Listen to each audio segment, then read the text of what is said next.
All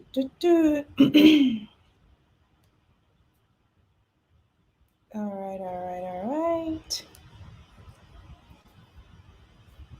Am I live? Oh, I am live. What's up, girl? What's going on, everybody? Happy Friday, y'all. We made it. Almost, but we made it through this week. Okay.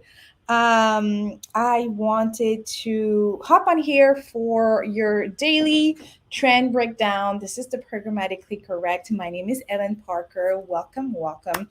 In today's conversation, we're going to talk about Ronan Shields' article on the Microsoft advertising announcement. But before we get into this, I just wanted to let y'all know that I am launching a course.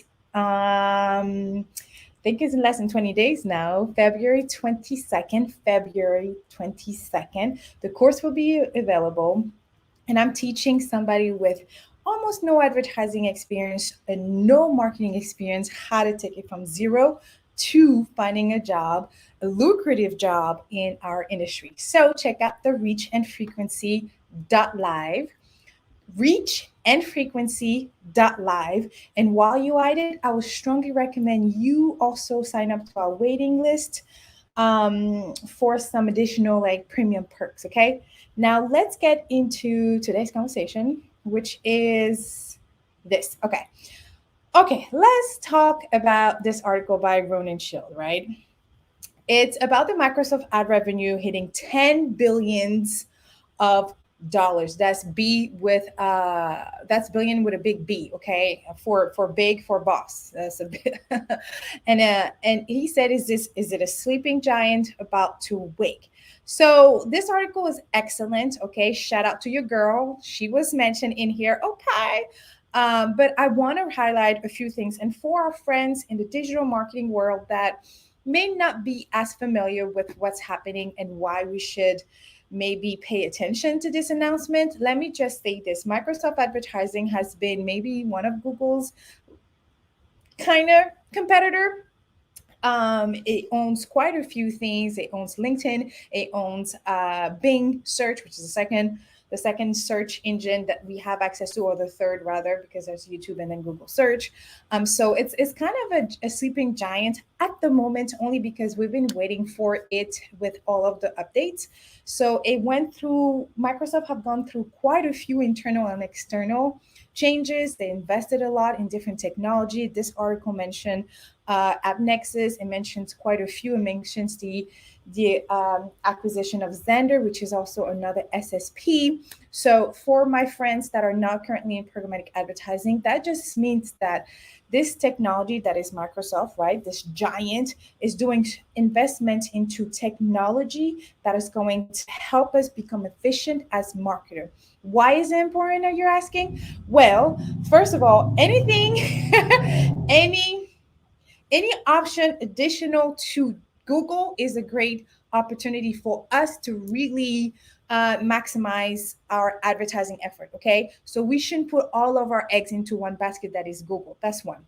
Secondly, Microsoft have been slowly but surely making those investments very strategically. Okay, is no. I don't think it was like a random like any money more. Let me purchase this. So that's secondly. Third, I want to preface the fact that yes, it is going to probably become another wall garden. But hey, if we've dealt with Google, if we've dealt with Facebook, and if we're dealing with Amazon, I think the next one will be fine. And I'm putting my dollars on Microsoft right now. I'm a big fan of everything that's been happening. And I'm looking forward for more updates. I know they're going to kill it over there, and then they're giving us another option.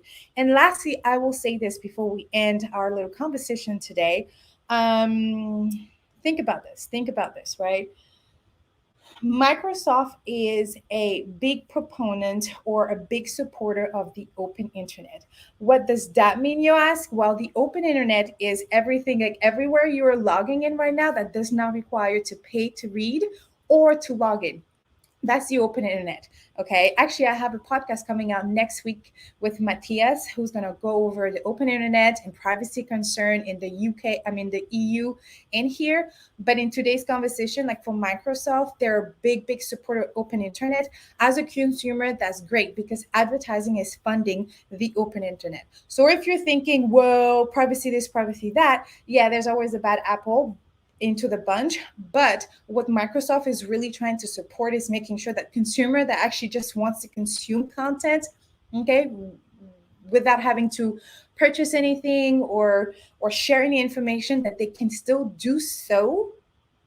Okay, so that's really important for a consumer to understand that this move is super strategic. Yes, it is all for the advertising world. It is going to equip the marketer. Yes. But ultimately, as a consumer, I still want to have access to some content for free and have to want to pay for some content that I really want to support, like Digiday. So definitely go ahead and read the article. It is very well written. Shout out to Ronan Shields for writing this article, and also shout out to your girl. She was mentioned right here. Hey, but yeah, check out the article. It will be in the description. This was just the programmatically correct, your quick breakdown of the news you should know, for today at least. And then your girl's name is Ellen Parker. You know where to find me. And check out the reach and frequency course, y'all. It's going to be amazing.